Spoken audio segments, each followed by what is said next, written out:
ইয়াত্তালিউল্লাহু ইলা জামিই খালকিহি লাইলাতান নিসফি মিন শাবান ফায়াগফিরু লিজামিই খালকিহি ইল্লা লিমুশরিকিন আও মুশাহিন। নবী করিম সাল্লাল্লাহু আলাইহি সাল্লাম বলেছেন, আল্লাহ তাআলা তার সকল মাখলুকের প্রতি দৃষ্টি দান করেন, রহমতের দৃষ্টি দান করেন অর্ধ শাবানের রাতে। ফায়াগফিরু লিজামিই খালকিহি, সবাইকে ক্ষমা করে দেন, ইল্লা লিমুশরিকিন আও মুশাহিন, এই রাতের যে বিশেষ ক্ষমা মুশরিক পাবে না, শিরিকের গুনাহে লিপ্ত যারা তারা এই রাতের বিশেষ মাগফিরাতটা পাবে না। এবং মুশাহিন ওই ব্যক্তি যে তার অন্তরে, নিজের অন্তরে অন্যের প্রতি হিংসা বিদ্বেষ পোষণ করে, শত্রুতা পোষণ করে, সেও এই রাতের ক্ষমা পাবে না।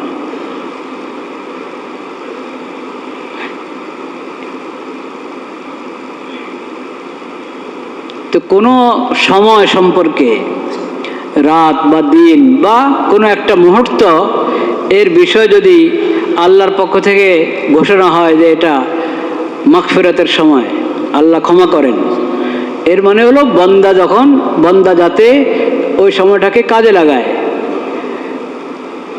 তওবা করে, ইস্তিগফার করে, যেসব আমলের দ্বারা গুনাহ মাফ হয় ওইসব আমল বেশি বেশি করে।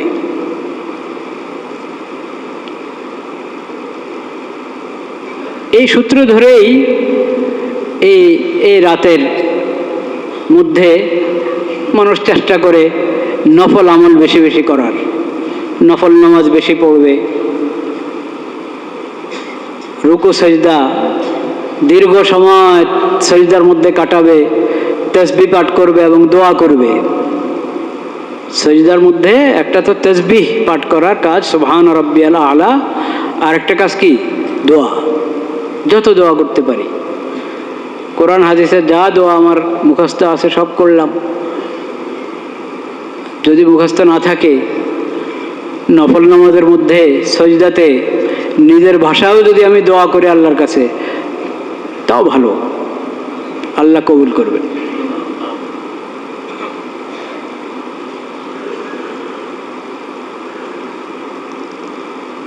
বাকি এই শেষ কথাটার মধ্যে দ্বিমত থাকতে পারে। আমি বললাম নিজের ভাষায়, যার যে ভাষা, নিজের ভাষায়ও যদি সজদাতে দোয়া করে, এই বিষয়ে দ্বিমত থাকতে পারে। অন্য কোনো আলেম বা মুফতি বলতে পারেন যে না, এটা ঠিক না, নামাজের ভাষায় যেটা আরবি ভাষায় দোয়া করবে, যে দোয়া তার জানা নাই, সে আরবিতে বলতে পারছে না, সেটা করবে না, ওটা সাধারণ মুনাজাতে দোয়া করবে। নামাজের ভিতরে নফল নামাজ হলেও সেখানে দোয়াটা আরবি ভাষায় করবে, এটা বলতে পারেন অন্য আলেম। যদি কোনো আলেম বা মুফতি এরকম বলেন, আপনারা তার সঙ্গে দ্বিমত করবেন না। বাকি আমি যতটুকু বুঝে আমি বললাম, নফল নামাজে যদি সজদাতে নবী করিম সাল্লাল্লাহু আলাইহি সাল্লাম বলেছেন, সজদার মধ্যে তোমরা বেশি বেশি দোয়া করো, খুব মন লাগিয়ে ভালোভাবে দোয়া করো। আমিনুন আন ইউস্তাজাবা লাকুম, সজদাতে দোয়া করবে আল্লাহর কাছে, আল্লাহ কবুল করবেন না, এটা হয় না। এই দোয়া কবুল হওয়াটাই স্বাভাবিক। তো এখন সবাই তো আর কোরআনে বর্ণিত দোয়াগুলো, হাদিসে বর্ণিত দোয়াগুলো সবাই পারে না। আর নিজের জন্য নগদ যেটা আমি প্রয়োজন চাইতে আল্লাহর কাছে চাবো, বলবো, সেটা আরবিতে বলা, আরবরা আরবিতে বলবে, অন্য ভাষাওয়ালারা তো নিজের ভাষায় বলবে। আল্লাহর কাছে সব ভাষা কি? সব ভাষায় আল্লাহ বুঝেন, কারণ সব ভাষা সৃষ্টি করেছেন কে? আল্লাহ। সব ভাষা আমাদেরকে শিখিয়েছেন কে? আল্লাহ। তো এটা শুধু শবে বরাতের বিষয় না, নফল নামাজ তো যে কোনো রাত,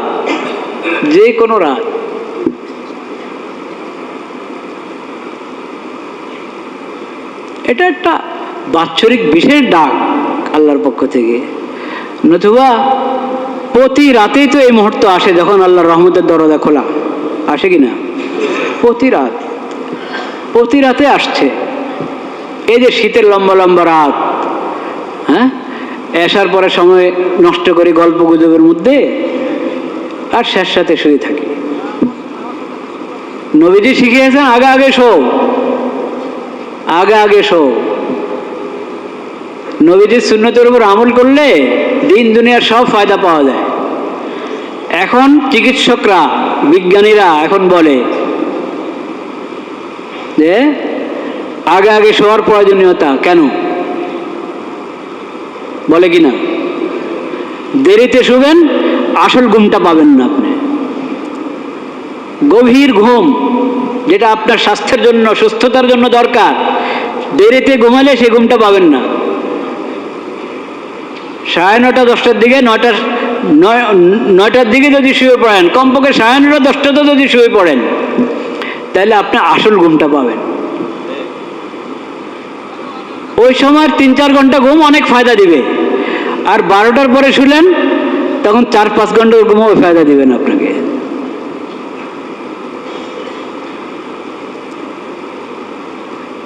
নবীজি তো বলে গেছেন, কারণ নবীজি তো কার পক্ষ থেকে বলেন? আল্লাহর পক্ষ থেকে বলেন। আল্লাহ তো সব জানেন, সব আল্লাহর সৃষ্টি, দিন রাত আল্লাহর সৃষ্টি, ঘুম আল্লাহর দান। দিনে যে আপনি কাজ করতে পারছেন, কার দান? আল্লাহর দান। দিনে আপনি কাজ করবেন আর ওই সময় খালি ঝিমাচ্ছেন, কেমন হবে কাজটা? সুন্দর হবে? ড্রাইভার যদি ঝিমানো শুরু করে কি দশা হবে? ড্রাইভারটা তো বুঝি, অন্য যে কোনো দায়িত্ব আপনি পালন করছেন আর আপনি ঝিমাচ্ছেন, ওটা ড্রাইভারের জীবনের মতোই। ওখানে খালি আপনি অ্যাক্সিডেন্টের ভয় পান, এইখানে অ্যাক্সিডেন্টটা দেখছেন না, কিন্তু প্রতিনিয়ত অ্যাক্সিডেন্ট হচ্ছে। আপনি আপনার আমানতের মধ্যে খেয়ানত করছেন, এটা অ্যাক্সিডেন্ট।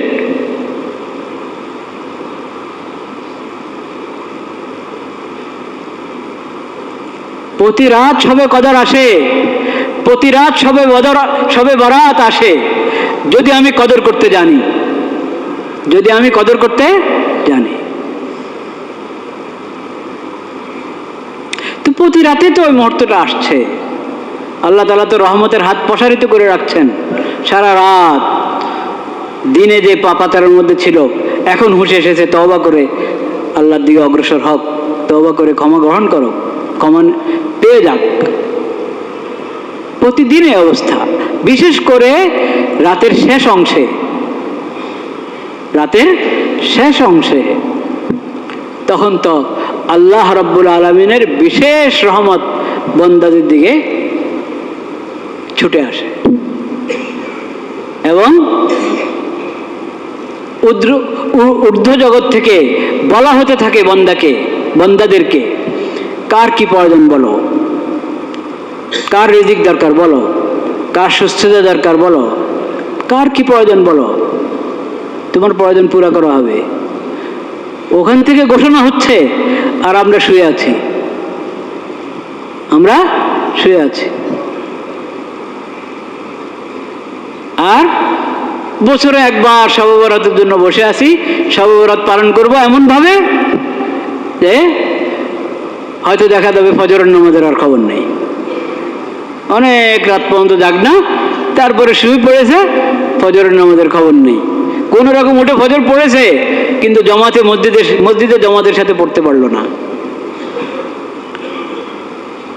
অথচ নবী করিম সাল্লাল্লাহু আলাইহি ওয়াসাল্লাম বলেছেন, এশার নামাজ জমাতে মসজিদে পড়াও, আধা রাত ইবাদতের সওয়াব পাবে। ফজরের নামাজ মসজিদে জমাতের সাথে পড়াও, বাকি অর্ধেক রাত ইবাদতের সওয়াব পাবে। এটা তো প্রতি রাত, এটা তো প্রতি রাত। তাহলে বছরে যে শবে বরাত, সেটা তো বিশেষ কিছু পাওয়ার জন্য।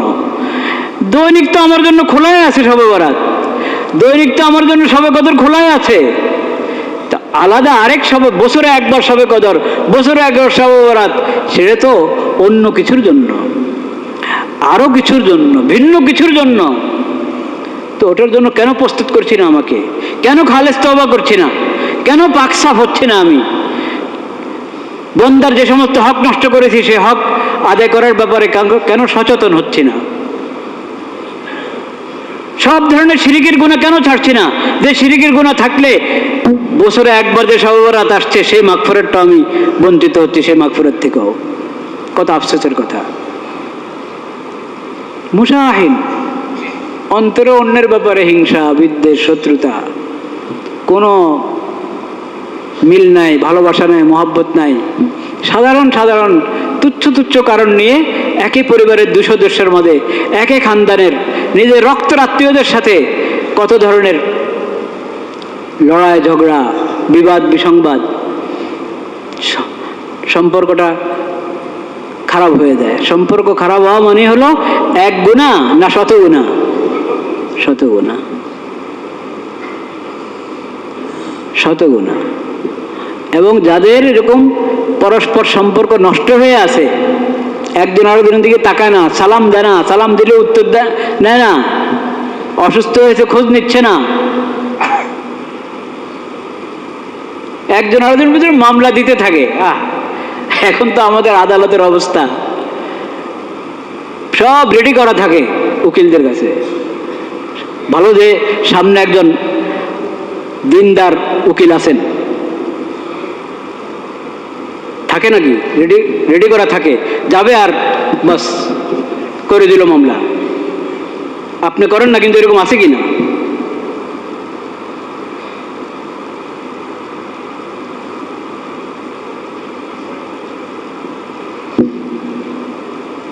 বাস কখন মামলা আসবে ওটার অপেক্ষায়। আর উকিলের কাজ এটা, কখন তোমার কাছে মামলা চলে আসবে তুমি ওটার অপেক্ষায় থাকবা। এটার জন্য উকিল না।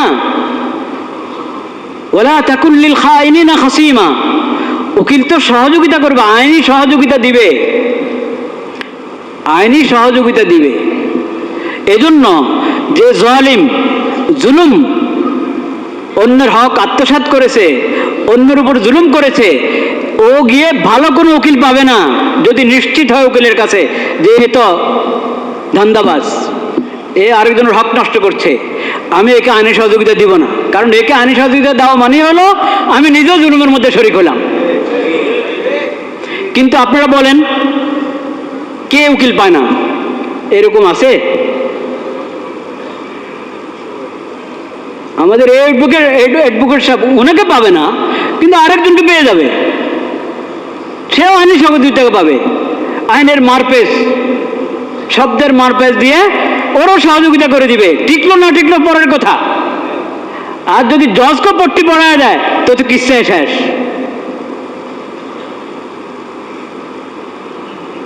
যে দেশের আদালতের এই অবস্থা, সেই দেশে আবার একজন আরেকজনের বিরুদ্ধে, এক ভাই আরেক ভাইয়ের বিরুদ্ধে, এমনকি কোথাও কোথাও দেখা যায় সন্তান বাপের বিরুদ্ধে মামলা দিচ্ছে। আর মামলা দিতে গেলে তো তুমি অনিচ্ছায় অনেক মিথ্যা কথা লিখে ফেলবে, তোমার পক্ষ থেকে অনিচ্ছা অনেক মিথ্যা কথা লিখে ফেলবে, তোমাকে জিজ্ঞাসা না করে লিখে ফেলবে ফর্মালিটি পুরো করার জন্য।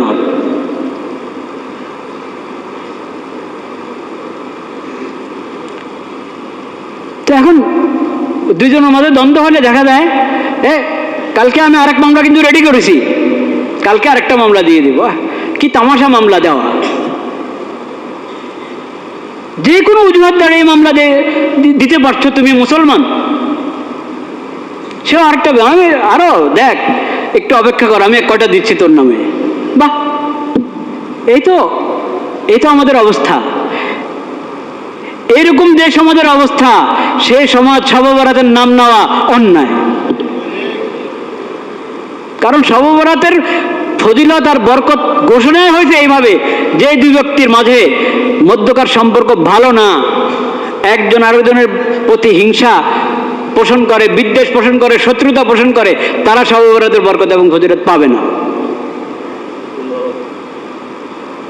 তোমার যদি এই অবস্থা হয় তাহলে তুমি কিসের শবে বরাত পালন করো? সারা রাত থাকো না এসে মসজিদে, কাজ হবে না, শবে বরাতের বরকত পাবে না, তুমি এই ফজিলত পাবে না। অন্তরকে পরিষ্কার করো।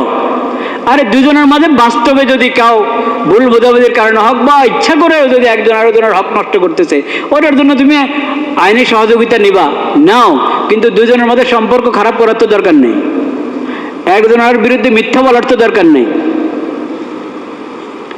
পরস্পর সম্পর্ক ঠিক রেখেও মামলা লড়া যায় একজন আরেকজনের বিরুদ্ধে, ঠিক কিনা? সম্পর্ক ঠিক রেখেও ওটা পারা যায়। একজন আরেকজনের বিরুদ্ধে বলতে থাকবা, গীবত করতে থাকবা, মিথ্যা বলতে থাকবা, অপবাদ দিতে থাকবা, মিথ্যা মামলা দিবা। কেন মিথ্যা মামলা? মিথ্যা মামলা দেওয়া এর মানে হলো তুমি এটার উপরে মিথ্যা সাক্ষ্য তালাশ করতে হবে। মিথ্যা সাক্ষ্য তালাশ করা, মিথ্যা সাক্ষ্য তো শিরিকের মতো কবিরা গুনাহ, শিরিক তুল্য কবিরা গুনাহ।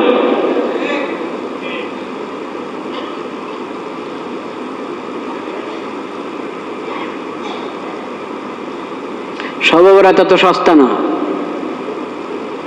শবে-বরাত তো সস্তা না যত সস্তা আমরা মনে করি।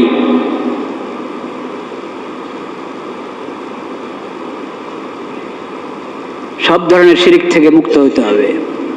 আরো পাপের কথাও আছে বিভিন্ন হাদিস, আমি তো একটা হাদিস পড়লাম আজকে। এবং এটা অন্তর পরিষ্কার করো, তোমার অন্তরে অন্যের প্রতি হিংসা বিদ্বেষ কেন থাকবে?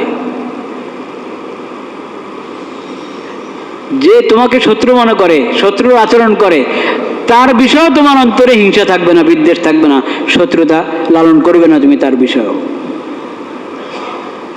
এটার প্রশিক্ষণের দরকার আছে। এটা কঠিন মনে হয়, অসম্ভব না, অসম্ভব না। দ্বন্দ্ব হইতেই তো পারে দুই ব্যক্তির মাঝে, ভুল বোঝাবুঝির কারণে হোক, আর ইচ্ছা করে একজন জুলুম করেছে সে কারণে হোক, অন্যায় করেছে সেই কারণে হোক, দুজনের মাঝে দ্বন্দ্ব হতে পারে। দ্বন্দ্ব হলেই ওটাকে শত্রুতার মধ্যে নিয়ে যাওয়া, দ্বন্দ্ব হলেই ওটাকে বিদ্বেষ পর্যন্ত নিয়ে যাওয়া, এটা মুমিনের কাজ না, এটা মুমিনের কাজ না। এটা শিখতে হবে আলেমদের কাছে, আল্লাহওয়ালাদের কাছ থেকে এটা শিখতে হবে যে কিভাবে আমি তার থেকে আমার হক উসুল করব। সে আমার উপরে যে জুলুম করেছে ওটার প্রতিশোধ আমি নিব, কিন্তু আমার অন্তর তার ব্যাপারে পরিষ্কার থাকবে। আমি তার ব্যাপারে অন্তরে হিংসা এবং বিদ্বেষ পোষণ করব না, কারণ অন্তরে যদি অন্যের ব্যাপারে আমি হিংসা বিদ্বেষ পোষণ করি, আমার ইবাদত কবুল হবে না। খালি শবে-বরাত কবুল হবে না তা না, পরেরটা শুনেন, শুধু শবে-বরাত কবুল হবে না তা না, ইবাদতও কবুল হবে না, ইবাদতও কবুল হবে না। নবী করিম সাল্লাল্লাহু আলাইহি ওয়াসাল্লাম বলেছেন, ফাসাদু যাতিল বাইন হিয়াল হালিকা, পরস্পর সম্পর্ক নষ্ট হওয়া এটা মুন্ডিয়ে দেয়। কি মুন্ডিয়ে দেয়? মাথা মুন্ডিয়ে দেয় না, দ্বীনকে এবং ঈমানকে মুন্ডিয়ে দেয়। ইবাদত কবুল হয় না।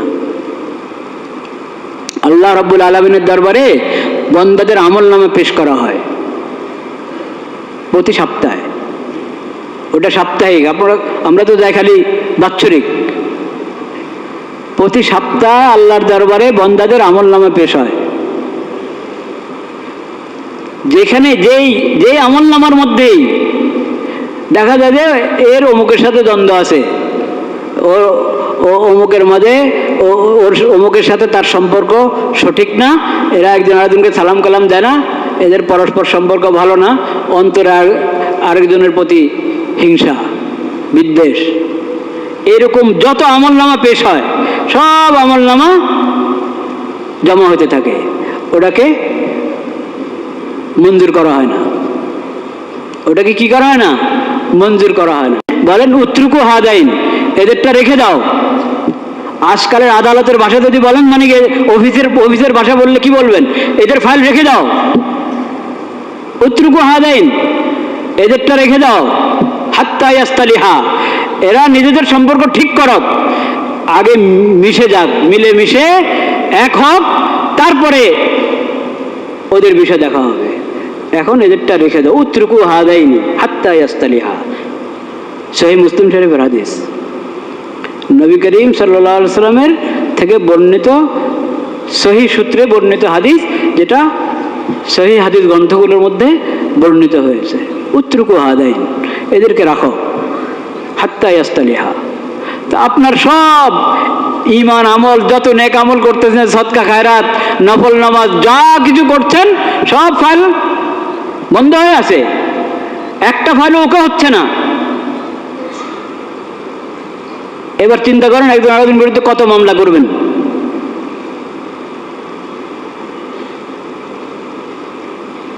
ভাইরা আমার, সবে বরাত হক, সবে কদর হক, যদি ওটা বরকত এবং ফজিলত পেতে চাই তো শর্তগুলো পালন করি, শর্তগুলো কি করি? পালন করি। আল্লাহ সেই তৌফিক আমাদেরকে নসিব করেন। নামাজের আলোচনা চলছিল কয়েক সপ্তাহ থেকে, মনে আছে আপনাদের? সূরাতুল আনকাবুতের একটা আয়াত 21 নম্বর পারার শুরুতে আয়াত তেলাওয়াত করেছিলাম। রব্বুল আলামিন বলেন, উতলু মা উহিয়া ইলাইকা মিনাল কিতাব, হে নবী, আপনার প্রতি যে কিতাব কোরআন, আল কোরআনুল কারীম অবতীর্ণ করা হয়েছে, ওহি সূত্রে পাঠানো হয়েছে আপনার কাছে যে কিতাব, আপনি সেই কিতাবের তিলাওয়াত করেন। সেই কিতাবের কি করেন? তিলাওয়াত করেন। ওয়া আকিমিস সালাহ, এবং সালাত কায়েম করেন। ইন্নাস সালাতা তানহা আনিল ফাহশাই ওয়াল মুনকার, নিশ্চয় সালাত অশ্লীলতা থেকে এবং যাবতীয় গুনাহ থেকে, পাপের কাজ থেকে বিরত রাখে। সালাত মুসল্লিকে সকল অশ্লীলতা এবং গুনার কাছ থেকে কি বিরত রাখে। ওয়ালা যিকরুল্লাহি আকবার, আল্লাহর জিকির, আল্লাহকে স্মরণ করা, এটা তো সবচেয়ে বড় ইবাদত। আর নামাজ হলো জিকিরের মধ্যে আবার সর্বোত্তম ইবাদত। নামাজের মধ্যে আল্লাহ জিকির আছে কি না? শুরু থেকে শেষ পর্যন্ত পুরোটাই তো জিকির। আল্লাহু আকবার থেকে শুরু হয়, সালামের মাধ্যমে কি হয়? শেষ হয়।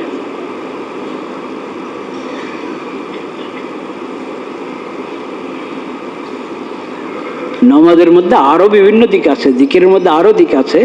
শুধু এটাই যদি চিন্তা করি, আসেন এদিকে চলে আস।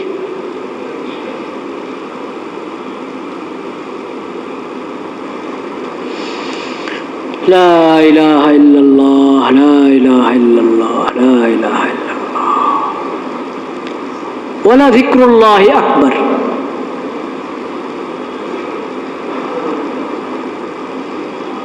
আল্লাহর জিকির, আল্লাহকে স্মরণ করতে পারা, আল্লাহকে স্মরণ করতে পারা সবচেয়ে বড় ইবাদত। আর আল্লাহর স্মরণের জন্য অনেক ইবাদত আল্লাহ দিয়েছেন। ওগুলোর মধ্যে আবার সবচেয়ে বড় ইবাদত হলো সালাত। সবচেয়ে বড় ইবাদত কি? সালাত। এই সালাতের জন্য আল্লাহ তাআলা আল্লাহর দাঈদেরকে নিয়োজিত করে দিয়েছেন। আল্লাহর দাঈদেরকে আল্লাহ নিযুক্ত করে দিয়েছেন। প্রতি মসজিদে আল্লাহর দাঈগণ ডাকতে থাকেন, আল্লাহু আকবার, আল্লাহু আকবার, আল্লাহু আকবার, আল্লাহু আকবার, আশহাদু আল্লা ইলাহা ইল্লাল্লাহ। তাওহীদ, রিসালাত, আকিদায়ে খতমে নবুয়ত, সকল বুনিয়াদি আকিদা, মৌলিক আকিদা এই আযানের মধ্যে আছে। এই আযান পূর্ণ দাওয়াত, ইসলামের পূর্ণ দাওয়াত। 5 বার তো আমরা শুনতে থাকি প্রতি নামাজের আগে। এত শক্তিশালী দাওয়াত আযান যে শয়তান বরদাস্ত করতে পারে না। আযান শুরু হলে শয়তান ভাগে।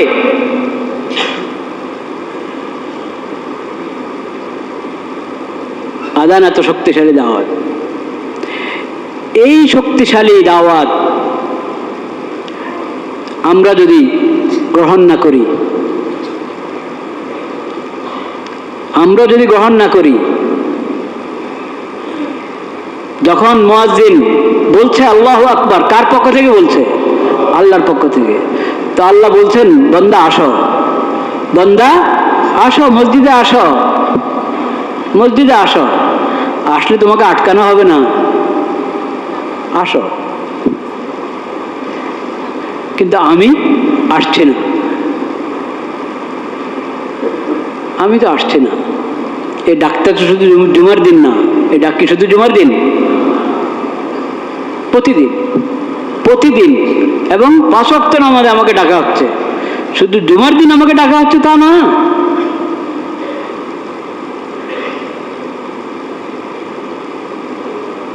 আমি তো আসছি না, জুমার দিন একটু আসছি। তাও কি সবাই আছি? আমরা সবাই কি আছি নাকি? ঢাকার সব মুসল্লিরা যদি জুমাতে উপস্থিত হওয়া শুরু হয়, তা আপনাদের কোনো মসজিদ আপনারা আপনার হালাতে রাখতে পারবেন না, সব বহুতল বিশিষ্ট বানাতে হবে। কারণ শহরে তো আর সামনে জায়গা রাখা হয় না। এমন এক আজীব শহর ঢাকা শহর, পুরা মানে পরিবেশের যত নিয়ম নীতি আছে অন্য জায়গায় যা পালন হয় ঢাকা শহরে কিচ্ছু পালন হয় না। পরিবেশের নিয়ম নীতি কত ভাগ খালি থাকতে হয়, হ্যাঁ 40% খালি রাখতে হয়। ঠিক আছে, ধরলাম আপনারটা, আমি আরো বেশি শুনেছি। একজন বললেন যে 40% খালি থাকবে, মুক্ত থাকবে। এখন আছে কয় পার্সেন্ট ঢাকা শহরে?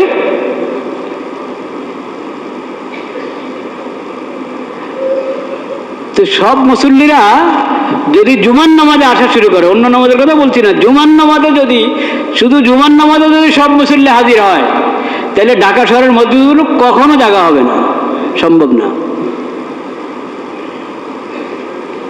অথচ জুমাতেই সবচেয়ে বেশি মুসল্লি হয়। আল্লাহ তো ডাকছেন প্রতিদিন, প্রতি নামাজের সময়। একটা পার্থক্য আছে, অন্য নামাজ জমাত ছাড়াও যদি পড়ে আদায় হয়ে যাবে, ফরজটা আদায় হয়ে যাবে, কিন্তু জুমার নামাজ একা পড়ার কোনো সুযোগে নেই, জমাতের সাথেই পড়তে হবে। কিন্তু আল্লাহকে ডাকেন অল্প সময়ের জন্য, অল্প সময়ের জন্য উৎসাহ দেন, আগে আগে আসো, মসজিদে থাকো, জিকিরে থাকো, তেলাওয়াতে থাকো, নফল নামাজ পড়তে থাকো। আর নামাজ শেষ হওয়ার পর যতক্ষণ নামাজের জায়গায় বসে থাকবে, ফেরেশতারা তোমার জন্য দোয়া করতে থাকবে, আল্লাহুম্মা গফির লাহু আল্লাহুম্মা আরহামহু, আল্লাহ তাকে ক্ষমা করেন, আল্লাহ তাকে প্রতি দয়া করেন। যতক্ষণ আপনি নামাজের জায়গায় বসে থাকবেন, বাদাল ফরজের পরে যেই সুন্নত আছে সেই সুন্নত পড়লেন, ওই জায়গায় বসা থাকলেন, যতক্ষণ বসা থাকবেন, অজুর হালাতে যতক্ষণ বসা থাকবেন, ফেরেশতা আপনার জন্য মাগফিরাতের দোয়া করেই যাবে, রহমতের দোয়া করেই যাবে। উৎসাহ দেওয়া হয়েছে আমাদেরকে, আগে আসো মসজিদে, নামাজ ফরজ নামাজের পরও আর থাকো। আর যদি মসজিদে কোনো তালিমের কাজ, দাওয়াতের কাজ, তাবলীগের কাজ হচ্ছে, সেখানে সময় দিবা, সেটা আলাদা একটা নেকামল, সেটা আলাদা একটা নেকামল। মসজিদও হতে পারে, মসজিদের বাইরেও হতে পারে, যে কোনো জায়গায় হতে পারে, কিন্তু মসজিদে নামাজের জন্য অপেক্ষা করা এটা স্বতন্ত্র একটা ইবাদত। নামাজ হয়ে যাবার নামাজের জায়গায় বসে থাকা স্বতন্ত্র ইবাদত। কিন্তু এটা ফরজ করেন না আল্লাহ তাআলা, তোমার ইচ্ছা, ফরজ করেন না, অনুমতি দিয়ে দিয়েছেন। ফাইদা কুজিয়াতিস সালাতু ফান্তাশিরু ফিল আরদ ওয়াবতাগু মিন ফাদলিল্লাহ। সালাত আদায় হয়ে গেল, বের হও, আল্লাহর জমিনে ছড়িয়ে পড়ো, রিজিক তালাশ করো, হালাল কামাই করো, রিজিক তালাশ করো। কিন্তু এই যে আল্লাহর জমিনে ছড়িয়ে পড়ছো, দুনিয়ার কাজে ব্যস্ত হয়ে গেছো, সেই দুনিয়ার কাজ মুমিনের জন্য দুনিয়ার কাজ নিছক দুনিয়ার কাজ না, বরং তার দুনিয়ার কাজ যেটা, সেটা আল্লাহর বিধান মোতাবেক হবে, এটা তার কবরে এবং আখিরাতে কাজে আসবে। সেজন্য যখন রিজিক কামার জন্য এক একজন এক এক ধান্দায় লেগে গেলা, এক এক কাজে লেগে গেলা, তখনও আল্লাহকে স্মরণ রাখো, আল্লাহর বিধানকে স্মরণ রাখো, আর আল্লাহর জিকির করো, সুবহানাল্লাহ, আলহামদুলিল্লাহ, লা ইলাহা ইল্লাল্লাহ, আল্লাহু আকবার, ইস্তিগফার পড়ো, দুরূদ শরীফ পড়ো, যে কোনো জিকির করো, লা হাওলা ওয়ালা কুওয়াতা ইল্লা বিল্লাহ, হাসবুনাল্লাহু ওয়া নি'মাল ওয়াকিল, জিকির করো। আর আল্লাহর বিধানটা স্মরণ রাখো। যেখানে তুমি হালাল কামের জন্য গেলা, কামাটা যাতে হালাল হয়, কামাটা যাতে হালাল হয় এটার ফিকির করো, হারামের যাতে মিশ্রণ না হয়, এটার মধ্যে মিথ্যা, প্রতারণা, ভেজাল যাতে যুক্ত না হয়, মাপে কম দিও না। যেইভাবে যে উৎস থেকে রিজিক কাঁদছ, তোমার উৎসটা হালাল হতে হবে, এবং তোমার ওই কাজটা ওই ব্যবস্থাটা হালাল হইতে হবে, এই ফিকির রাখো। মসজিদে বসে থাকতে হবে না তোমাকে, জুমার সময় এসেছো, আসরের আগে আর বের হইতে পারবে না, না, জুমার নামাজ শেষ, বের হয়ে যাও। সুন্নতে মুআক্কাদারা কমপক্ষে পড়বো ভাই, কিন্তু সুন্নতে মুআক্কাদা রেখেই মানুষ বের হয়ে যায়।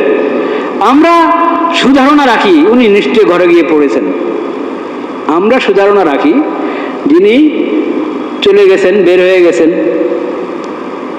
সুন্নত না পড়ে ঘরে গিয়ে পড়বেন আশা করি। তো সুন্নতে মুআক্কাদা জুমার আগেও 4 রাকাত সুন্নতে মুআক্কাদা, জোহরের আগে 4 রাকাত সুন্নতে মুআক্কাদা, ওই দিন অন্যদিন পড়ি না। তো জুমার নামাজ তো জোহরের জায়গায়, জোহরের জায়গায় জুমা হওয়ার কারণে জোহরের আগের সুন্নতে মুআক্কাদা 4 রাকাত, ওটা মাফ হবে কিভাবে? ওটা তো আপন জায়গা আছে। এরপরে জোহরের পরে 4 রাকাত বা 6 রাকাত, কমপক্ষে 4 রাকাত ধরেন সুন্নতে মুআক্কাদা,